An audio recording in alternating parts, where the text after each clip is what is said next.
All right, this is your brother Issachar coming at you with another lesson.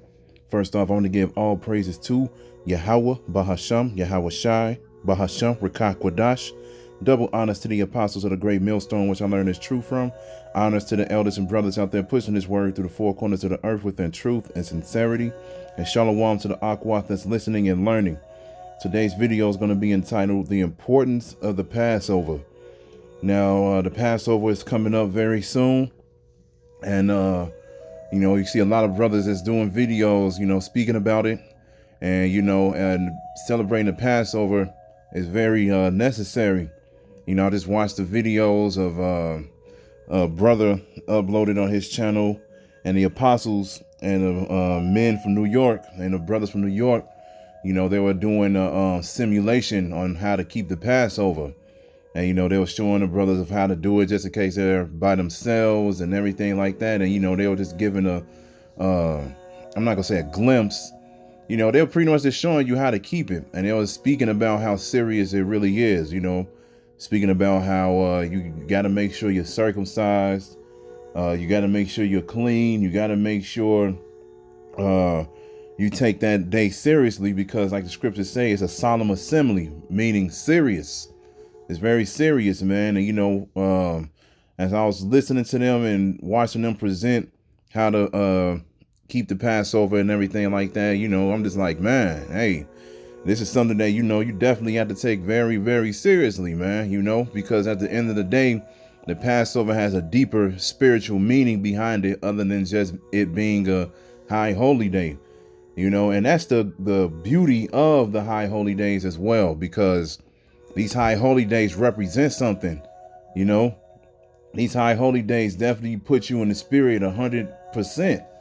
You look at the holidays of this world, it's just folly, man. One day you can dress up as a demon monster, and take in all the candy and sweets and everything like that. And there's another day that represents the lies, talking about this is the Lord's birthday and we should be celebrating this day because it's the Lord's birthday, even though the scriptures clearly tell you that he was born in the springtime.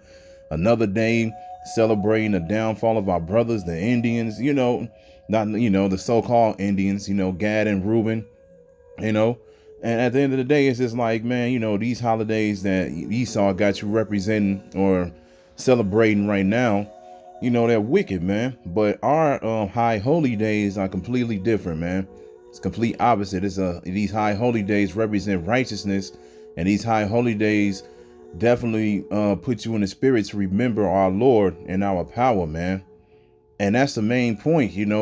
We do have a power. We do have a Lord, and he's out there watching, and he's out there guiding his elect, and Lord willing, we are part of that number. Okay, so let me get some scriptures real quick. We're gonna start in the book of Sirach, chapter 43, verse 5. And it says, "Great is the Lord that made it, and that his commandment runneth hastily. He made the moon also to serve in her season for a declaration of times and a sign of the world. For the moon is the sign of feast, a light that decreaseth in her perfection.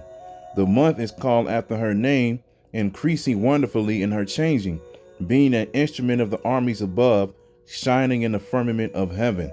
The beauty of heaven, the glory of the stars, and ornament giving light in the highest places of the Lord." So we know how or when to celebrate these high holy days by the moon. Okay, this is why, the men of GMS, start with the apostles on down, and the men that teaches the likewise doctrine. We teach that, we know when the Sabbath coming in, or when the high holy days are coming in by the new moon. The new moon changes every month. And as we just read in verse 8, it said the month is called after her name, which is the moon. Then in verse 7, it says, "From the moon is a sign of feast, a light that decreases in her perfection." So one of these feast days that's getting ready to come up is the Passover. Okay. And one of the things that we've been doing is, you can go on the internet, or you can download an app, and just go to a website, type in when is the new moon for each month. There's a lot of websites that'll give that to you. You know, they'll have a whole column or graph or something like that showing you when the new moon comes in and exactly at what time. For instance, the new moon for April comes in, I believe it's April 11th around 9:30 p.m. Okay, so I believe that the Sabbath will be that Sunday night to Monday night, because right now the Sabbath is Friday to Saturday. So when the new moon comes in that month, it'll switch over. Okay, and then it tells you in the scriptures that we should celebrate the Passover, you know, on the 14th day of that month. So we know that the Passover is coming up soon. All right. So, but this is one of the ways that we know, and we can find out when the Sabbath is and when these high holy days are coming in by the new moons. Okay. Now let's get Deuteronomy 16:1. And we're going to read down to verse 8. And it says, observe the month of Abib and keep the Passover unto the Lord thy power. For in the month of Abib, the Lord thy power brought thee forth out of Egypt by night. Thou shalt therefore sacrifice the Passover unto the Lord thy power of the flock and the herd in the place which the Lord shall choose to place his name there. Thou shalt eat no leavened bread with it. 7 days shalt thou eat unleavened bread therewith, even the bread of affliction. For thou camest forth out of the land of Egypt in haste, that thou mayest remember the day when thou camest forth out of the land of Egypt all the days of thy life. So we know when the Passover comes, you're not supposed to have any leavened bread. It's not even supposed to be in your house. But we're going to read it. It says in verse 4, and it says, and there shall be no leavened bread seen with thee in all thy coasts 7 days. Neither shall there anything of the flesh which thou sacrificest the first day at even remain all night until the morning. Thou mayest not sacrifice the Passover within any of thy gates which the Lord thy power giveth thee, but at the place which the Lord thy power shall choose to place his name in, there thou shalt sacrifice the Passover at even, at the going down of the sun, at the season that thou camest forth out of Egypt. And thou shalt roast and eat it in the place which the Lord thy power shall choose. And thou shalt turn in the morning and go unto thy tents. 6 days thou shalt eat unleavened bread, and on the 7th day shall be a solemn assembly to the Lord thy power. Thou shalt do no work therein. That 7th day will represent, you know, the next week as far as following the Sabbath. Okay, but right now, you know, 6 days, you know, you're not supposed to eat unleavened bread. You know, it's a whole thing that you're supposed to do as far as keeping the Passover. Like I said, you could just type in GMS Passover and everything like that, and you know, videos will pop up. You know, brothers got all kind of videos breaking it down on how to keep it and everything like that. But this is a very serious time, because the Passover is not just a high holy day where, you know, we're getting together to get married, you know, off of wine and all these other things, man. It's a very serious matter, man, because you got to remember the Passover represents the Lord saving his people out of Egypt. And right now we are in Egypt. Okay, this is spiritually Egypt. You know, like it says in Revelation, it's spiritually Sodom and Gomorrah, and this is spiritually Egypt. Okay, so, and the Lord is getting ready to save us again out of bondage. It's like it says in Deuteronomy 28:68, he shall bring thee into Egypt again with ships. And, you know, we should serve the enemy as bondmen and bondwomen, and no man shall buy us, meaning no man shall save us, you know. So at the end of the day, the Lord is getting ready to do that again. We're about to have the second Exodus. Okay, the second Exodus. And when the kingdom comes, we're going to have a new high holy day to celebrate and remember the saving of our people out of this place, because we already know, according to Daniel, the 12th chapter, that Jacob's trouble is coming. Okay, Jacob's trouble is coming. It's going to be a time like ever before, because it's going to be the last time that wickedness will rule the earth. It's going to be the last time that we will ever be in bondage. It's going to be the last time we'll ever sigh or cry, all of that, man. So things are going to get superbly ugly out here. And this is why all kind of miracles that we never thought we would see or even hear about is getting ready to happen. We're going to see the chariots. You know, the chariots are going to beam us up and they're going to save us that way. And you got to think about it as if this is going to happen and this is true, because you got to remember Moses, you know, he was guiding Israel when the Lord was saving and guiding them from that bondage. He was doing miracles back then that people could not believe. You know, everybody know that story. Everybody know about the splitting of the Red Sea and everything like that. Made a whole sea split in half so the Israelites, you so-called Negroes, Latinos, and Native Americans, could walk through it. You know, the Most High put the spirit upon Moses to have those certain powers back then to perform those miracles. Okay, and they're going to be topped this day. They're definitely going to be topped this day, because you got to remember, man, the technology of this age, man, is way far beyond what, you know, Moses and them experienced back then. Okay, the Most High put the spirit upon Esau to understand this technology and to upgrade, you know, more and more as the years and the generations went on. But the Most High is about to show Esau who really controls everything and who gave him this knowledge and wisdom in the first place. And the Most High is going to show his true power. Yahweh Shai and the angels are going to come down here and show their true power and save their elect. And this is why we need to pray and fast and keep this high holy day that's coming up. Because at the end of the day, we do want to pass over. You know, we want to make it. All right. Let's get Exodus 12:1. And it says, and the Lord spake unto Moses and Aaron in the land of Egypt, saying, this month shall be unto you the beginning of months. It shall be the first month of the year to you.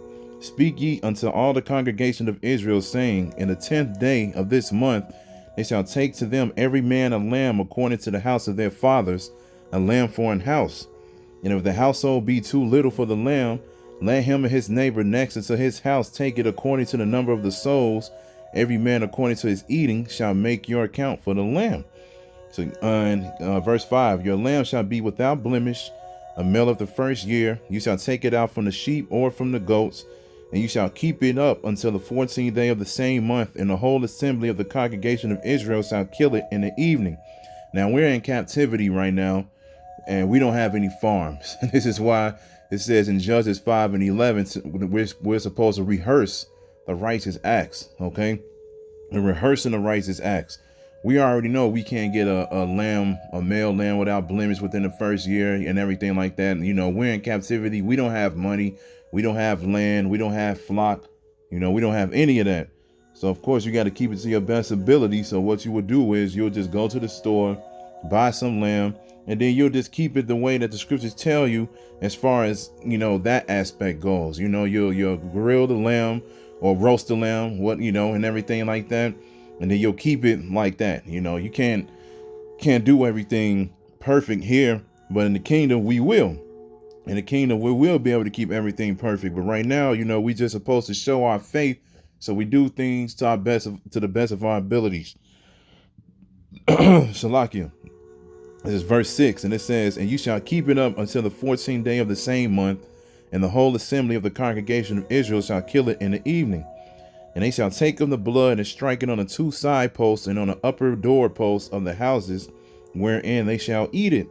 And they shall eat the flesh in that night, roast with fire and unleavened bread, and with bitter herbs they shall eat it.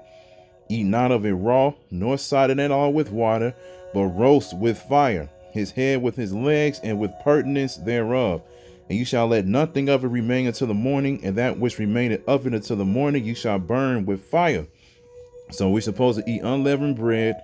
We're supposed to eat the lamb roasted with fire and have bitter herbs. The bitter herbs that we get is horseradish, you know, because when you eat that horseradish, it's spiritual, because when you eat the bitter herbs, you know, it's not comfortable to eat. You know, it burns, and and it hits your sinuses and everything like that. And that represents what we've been going through. You know, it makes that face, and you eat it and you make that face, you might tear up or something a little bit. That represents what we've been going through for all of these years, man. We went through the blood, sweat, and tears, the rape, robbery, and the murder that our enemies have put upon us. So we eat these things to remind ourselves of where we came from and who saved us out of those situations, which is Yahweh Ba'Shem Yahweh Shai.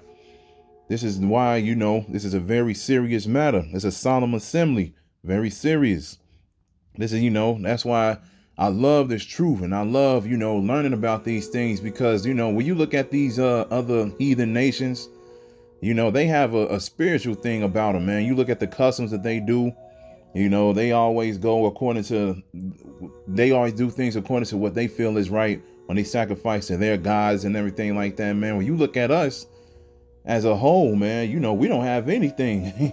We don't have anything, man. They got us out here, worshiping Caesar Borgia, who the world ignorantly called Jesus Christ, a false image, and everybody knows it, but people still go out there and worship that false image anyway, man. You look at our people as a whole, man, and right now, there's nothing spiritual about us. We have the zeal of an Israelite, but that's it, man. They don't have it according to knowledge, though, like the scriptures say. But when you come back to this truth, you realize you have something way much more out there, man. You realize that you actually have the power that created you and have chosen you to be his people. And this is why we, like the scriptures say, you should seek him 10 times more, because once you understand this, man, you feel comforted, you feel safe, and you feel free, because as long as you do what you're supposed to do, Lord willing, you'll be saved out of this captivity, man. So that's what we're supposed to do, especially when these high holy days come up, man. Worship Yahweh Ba'Shem Yahweh Shai, man. Verse 10, and it says, you shall let nothing of it remain until the morning, and that which remaineth of it until the morning you shall burn with fire. And thus shall ye eat it, with your loins girded, your shoes on your feet, and your staff in your hand, and you shall eat it in haste. It is the Lord's Passover. So like I said, it's not a day where we get together and, you have all this food around and everybody just having fun and everything. No, it's a solemn assembly. You're supposed to eat the food quick, because that's what the Israelites had to do back then, because they were being saved out of Egypt and they had to keep it moving. But they had to remember that the Lord saved them out of that captivity. So we're supposed to keep it the same way to remind us of where we came from, man. Okay.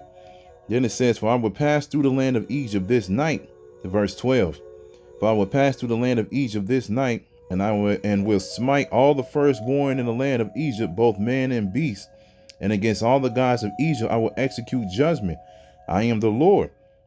And the blood shall be to you for a token upon the houses where ye are. And when I see the blood, I will pass over you. And a plague shall not be upon you to destroy you when I smite the land of Egypt. So there you go, man. This is the Passover, man. He was like, put the blood on the side post, on the post, and everything like that. And that blood represented, look, okay, I'm not gonna do anything to them, man. Those are my chosen. Those are the people that I want to save. And this is one of the reasons why we should take this high holy day seriously, because we want the exact same thing right now. We want to be saved, man. We don't want to, be destroyed within this place. We want that blood to be over our house, our spiritual house right now, man. We want Yahweh Ba'Shem Yahweh Shai to look down at our house, and be like, you know what? Hey, don't do nothing to him, man. Let's get Ezekiel. Let's get Ezekiel 9:4. And it says, and the Lord said unto him, go through the midst of the city, through the midst of Jerusalem, and set a mark upon the foreheads of the men that sigh and cry, that cry, Salakia, for all the abominations that be done in the midst thereof. And to the others he said in my hearing, go ye after him through the city and smite, and let not your eyes spare, neither have ye pity. Slay utterly old and young, both maids and little children and women, but come not near any man upon whom is the mark, and began in my sanctuary.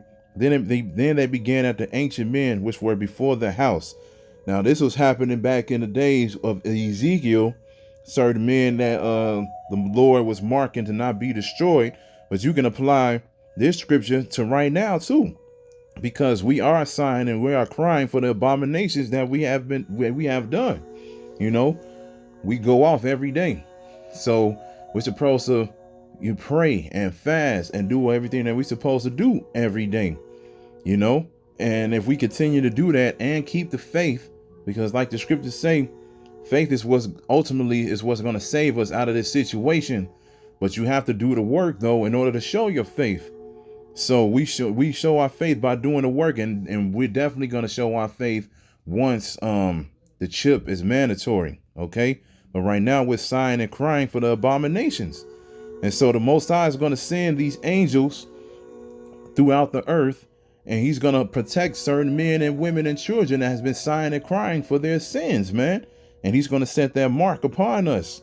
Okay, and it's not the mark of the beast. Okay, it's not that mark. It's the mark to be free from sin, man, to be saved out of this destruction that's coming. Okay, because at the end of the day, the Most High is going to do this again, man. He's going to slay old and young, maids, little children, women. Okay, all of these people that's out here living freely, thinking nothing is going to happen and everything like that. The Most High got a rude awakening for a lot of people out here, man. Okay, so we're hoping and praying and fasting, you know, and just, you know, like I said, just hoping that Yahweh Ba'Shem Yahweh Shai looks at us and he put that mark, that spiritual mark upon us, so we can be protected and saved within these last days, man. We want to pass over again, man. We want to be saved out of Egypt this one last time, man. Let's get Psalms 91, and we're closing with that. This is Psalms 91 and 9. And it says, because thou hast made the Lord, which is my refuge, even the Most High thy habitation, there shall no evil befall thee, neither shall any plague come nigh thy dwelling. For he shall give his angels charge over thee, to keep thee in all thy ways. See, we have made the Lord our refuge, meaning we have trusted in the Lord to protect us. We have made him and trusted in him to guide us through these horrible times, man, to protect us from these troubles that is to come. We have made Yahweh Ba'Shem Yahweh Shai our habitation, man. We dwell within that body, man. Okay. And it says in verse 10, there shall no evil befall thee, neither shall any plague come nigh thy dwelling. For he shall give his angels charge over thee, to keep thee in all thy ways. He's going to send the angels down here, you know, to make sure that nothing happens to the elect. You know, the angels are going to perform miracles, man. The angels are going to perform miracles, and then out of nowhere, you never know. The Most High just might give you that spiritual power right then and there too, man. Okay. But we have to keep the faith alive. We have to do what we're supposed to do now while the Most High could be found, you know, so we can be worthy of this protection that the Lord is speaking about. Verse 12, it says, they shall bear thee up in their hands, lest thou dash thy foot against a stone. Thou shalt tread upon a lion and adder, the young lion and the dragon shall thou trample under feet, because he has set his love upon me. Therefore will I deliver him. And how do you love Yahweh Ba'Shem Yahweh Shai? By following his commandments, statutes, and laws, man. And that goes along with following his Sabbaths, his new moons, and his high holy days. And like I said, one of the most important high holy days that's coming up is the Passover, man. So we're supposed to keep the Passover, so then we can be found worthy to pass over this time as well. Okay. As long as we love him, you know, not getting emotional about certain things that, you know, we teach, not getting emotional about other things that people might say about you, or you getting weak because there's truth is too much for you to go on and deal with day to day. No, man, we're going to love Yahweh Ba'Shem Yahweh Shai by following his commandments, statutes, and laws. And it says, if we do that, therefore will I deliver him. He'll deliver you. He'll send his angels down here and he'll perform miracles just for you, man. Just for you, you know, because he's going to perform miracles for his elect. Okay, so he's going to perform miracles for you, man. So we're supposed to, you know, like I said, follow these things and take these things seriously.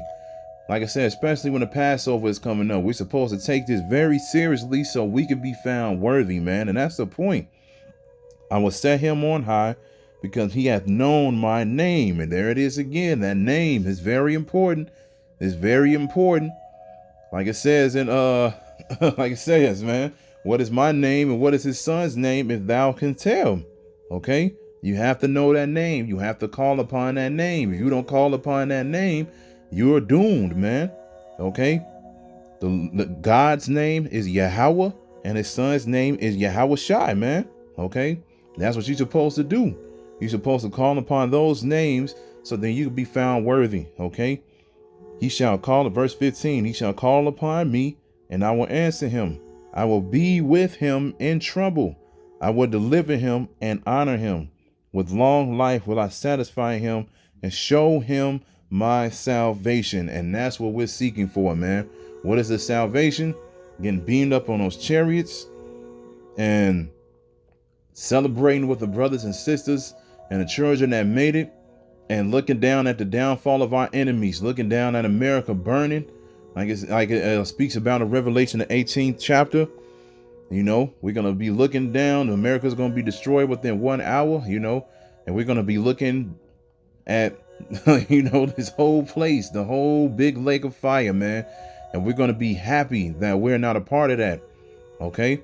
Like scriptures say, come out of her, my people, and be not partakers of her plagues. Meaning, you know, the chariots are going to come up, you know, they're going to show themselves and they're going to beam up the elect. They're going to take us out of this place, and we won't be partaking within that lake of fire, man, which is going to be the second Exodus. Okay. So we want Yahweh Ba'Shem Yahweh Shai to look at us to be worthy and, you know, to be like, you know what, set the mark upon him, her, their children, save them, you know. So we're going to keep the faith no matter what. All right. So at the end of the day, we should definitely be getting ready for this Passover, and that, you know, and all high holy days at that, man, because this is a thing that we're going to keep forever. You know, we're going to keep all these high holy days forever. You know, we're supposed to take all of these days seriously. These are days that the Most High set up to remember him and to keep us humble, and to keep us spiritual. Because at the end of the day, yes, he's going to give Israel all things. He's going to make sure that we enjoy earth. That's what he created it for. You know, he created earth so we can enjoy it. But at the end of the day, we're going to be humbled, man. And we have to remember that. Always humble yourself, because the Most High could put you in a way worse position. And the worst position that you could be put in is put in that lake of fire. And you won't be passing over if you in that lake of fire. You gonna be down there melting, man. And we ain't trying to be on that, man. We ain't about that life. So at the end of the day, this is what we supposed to do. We're supposed to prepare ourselves, stay in the faith, keep praying, keep fasting, do what we're supposed to do, and Lord willing, we'll be saved, man. So I hope this was edifying, man. This is definitely the time to be spiritual, and definitely time to really try to cleanse yourself and try to better yourself from things that you know that you need to do. You know, we all know that we always can do better. We're battling the flesh, but we're not going to use the flesh as an excuse of why, you know, we're not doing certain things. No, man. If we realize that we messing up, we're going to check ourselves, man. You know, scriptures tell you to look forward to the Lord's correction. The Lord's correction will better you. So at the end of the day, that's what we're going to do, man. We're going to continue to better ourselves for Yahweh Ba'Shem Yahweh Shai. So with that, I'm going to say, call Halayim, Yahweh Ba'Shem Yahweh Shai, Ba'Shem Rakak Wadash.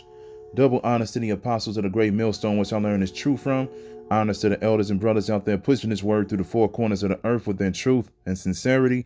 And shalom to the Akwat that's listening and learning. And Yahweh Ratazah, I'll be back with another lesson. Keep pushing, Yasharala. Keep pushing. We almost out of here. Shalom.